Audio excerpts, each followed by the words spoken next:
Thank you all for joining us today. Mike Callagy, you can take it away.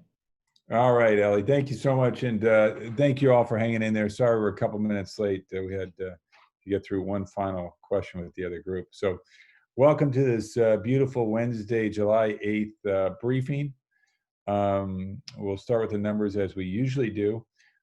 You can see that we've had some increases here. Sunday we had a plus 66, Monday plus 34, and Tuesday as of today we've got plus 51 for a total of 3,743.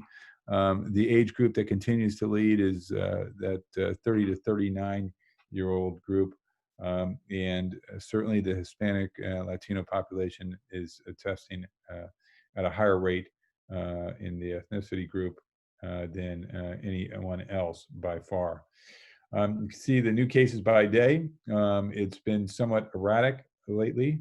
And I'm sorry to report we've had 3 more deaths since Monday, and we now stand at 111.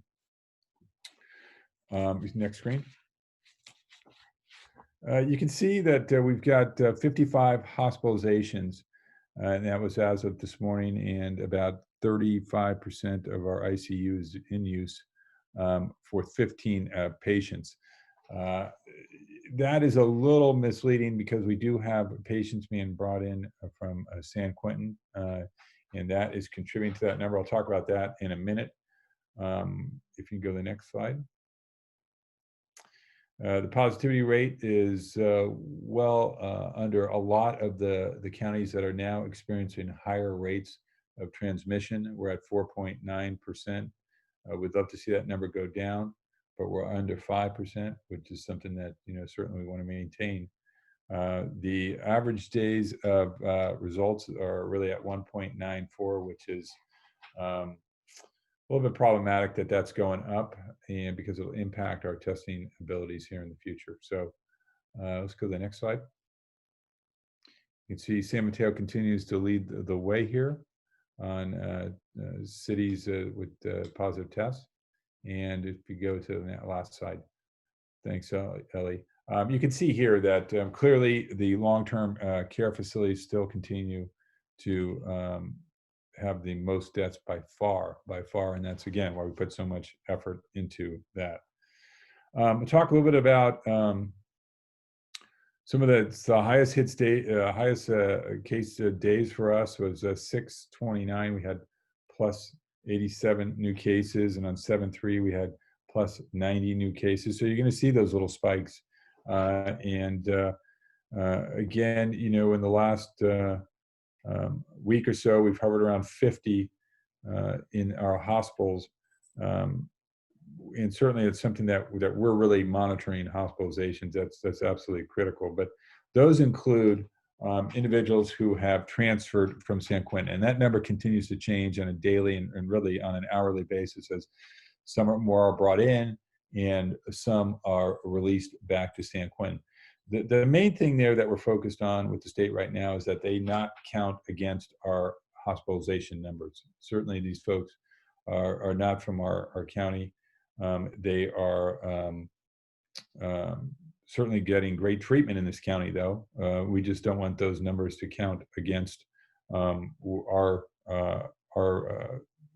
numbers here in this county, which we achieved for that variance. So we're trying to make sure that that does not occur with our conversations with the state.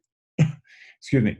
On to contact tracing. The county employees are at 102, and we'll aim to add an additional 25 by August and reach a number 127, which is well over what the 115 requirement we were asked to obtain for that variance. So that is terrific. Really, our testing strategies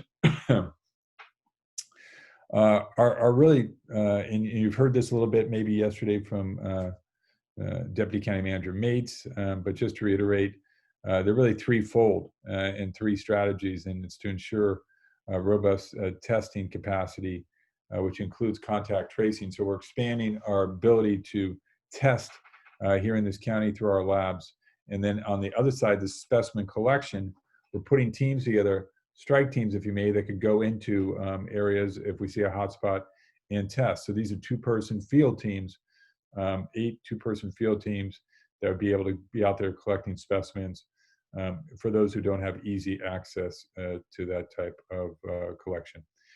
Then certainly the strategic community testing to test our more vulnerable populations, our high risk. We're in the process of testing our homeless populations now. And we want to do that on a regular basis to make sure that we get a cadence that we can draw some information from. And then the equitable testing, you've seen it go on in the county already, where we're moving Verily around. You're going to see for the foreseeable future, it'll be a little bit more difficult to get testing through Verily. The state has limited the testing to 500 a day. And we've got people now who are waiting for testing, so it might be a little bit more difficult. I would ask them to hang in there, try to keep registering to the extent they can, or to go through the private providers, certainly if they have symptoms or want to get tested. That's something certainly that they can do. But because of the backlog in testing and the shortage of the test kits, they're stepping back. And at some of these places, we were receiving, almost 1,000 a day when it was in San Mateo. The testing had gone very well for an extended period of time. And I'll give you those numbers in a minute of where we were with the testing. But they were achieving, incredible numbers down in North Fair Oaks and certainly in San Mateo and really all around the county, everywhere they went. So we can talk about that in a minute. And then the other part of that is really the public information part, is the education campaigns, working on infographics to remind those in the health with healthcare that they can simply reach out to their own provider and go there. And that's what we're really encouraging people to do, to make sure that they do receive the treatment or testing that they desire. And then certainly promoting the acceptance and understanding that testing and contact tracing play such an important part in combating this pandemic. We were testing up in San Bruno last week. That went very well for the first time. I think we had just under, we had 519 folks there. In North Fair Oaks in 2 days on July 2nd and 3rd, we had almost well over 900. And we're seeing in San Mateo consistently over 900. EPA over 900 in a 2-day period. So we're getting around the county, and that's been very effective. But again, those numbers will be dropping a little bit as they decrease those to 500 a day. Just yesterday, I think that everyone knows this, that the board approved an emergency ordinance requiring supplemental paid sick leave for COVID-19 related reasons for employees of employers with 500 or more employees. So that was passed yesterday. And then some communications. We will be going out with a media campaign here on really making sure that everyone understands that we're still in the middle of a pandemic, and it really will depend on them to what our fate is in the future, as far as maintaining the openings that we have and keeping our hospitalizations down. It really will depend on how cooperative people are wearing face coverings and keeping their distance and doing all the things. And even for the restaurants and businesses that are opening up, they can't let their guard down. They have got to be our eyes and ears, and they have got to be the folks out there who are promoting these safeguards and certainly making sure that people adhere to them if they want to shop in their stores or dine in their restaurants. It's not only for the safety of all the patrons there, it's for the safety of the workers who are there, and certainly for the economic vitality of this county. But most important, the safety of individuals. So we will continue to promote that. Ellie, I don't know if you want to bring up and just show people some of the campaigns that we have out there now. I'm sure that some of these folks have seen them around, but we've got these billboards out there that we will continue to promote and come out with an even more specific campaign. And then some of the bus stops and different areas, we have the messages that are permeating through the county. So I think all that is something that we will continue and expand upon with the new really infographic and public outreach campaign that we're going to be starting here shortly. And at some time in the future, Michelle Duran will put that information out. So on to the Great Plates program. We originally thought that, we'd have maybe 800 people or the capacity for 800 people in this program. We are now serving or have served 1,795 older adults during the course of this program. That's 172,000 plus meals that have been served, which is absolutely tremendous. We have 102 county employees have been working on this program, it's amazing. It's just absolutely amazing the outreach that they have done and all the people that are involved in this. So we'll continue down. We don't know if that program will continue. We're going to continue it through the end of the month. The state has 2 days to determine, or actually FEMA has 2 days to determine if they're going to continue it. We hope they do. It's been a great success in this county with many, many people served. And not only, we get tremendous feedback from the clients who are the recipients of these meals, but also the restaurants who are just, filled with joy and really, so not certainly on the economic side they're benefiting, but really on the fulfillment side, they really feel that they're doing something positive for society and making sure these people are well fed, but also interacting with them on a daily basis. Many of them were shut in and certainly can't get out because of fear of exposure. So it really is a tremendous program. And then we will continue. We get a lot of requests through environmental health for information on business openings, but SAMCETA is really in the process of working with the county and environmental health and the EOC to develop materials to help businesses understand as they start to reopen what is required, what guidance they should have on the health and safety side of things, and FAQs, and we'll certainly we will facilitate a meeting with all of them to make sure that we address their concerns and try to give them as much information as possible. So with that, let's go on to some questions here. So submitted media questions. The first one, while case counts are rising, deaths seem stable. To what do you attribute that to? So Regia, I'll let you take that one. Well, every additional fatality is a loss in our community, and we don't take any of that lightly. We see more cases in the younger population, as you might have been tracking by age, and the fatality rate among the younger population is not as high. But we're just trying to stay vigilant on every front and looking for every way that we can help to mitigate the spread. Okay, great. Hospitalizations are ticking up, but not beyond where it was a few weeks ago. Since there's a lag in reporting, is it a concern that those numbers will rise even higher? And I'll just say that, again, reiterate that we've got, in the hospitalizations we're showing, we are, including the ones that are coming to Seton from San Quentin.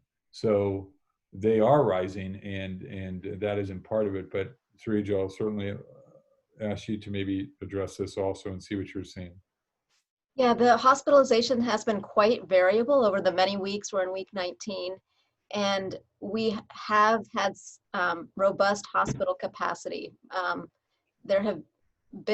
There are challenges when the capacity is needed for transfers, such as the San Quentin inmates. And as Mike described, we're trying to closely monitor that so that the state understands what the pulls on our local capacity have been. But we have had robust capacity. We're monitoring the hospitalization. We don't see that as a huge constraint right now. Okay, great. You addressed this a little bit, and it really has to do with it appears more younger people are testing positive. Any thoughts on that? Well, a few things. We do have exposure in, as for the people who are performing essential work and are exposed to others as part of being part of that essential workforce. Those tend to be folks in the younger age group rather than the older age group.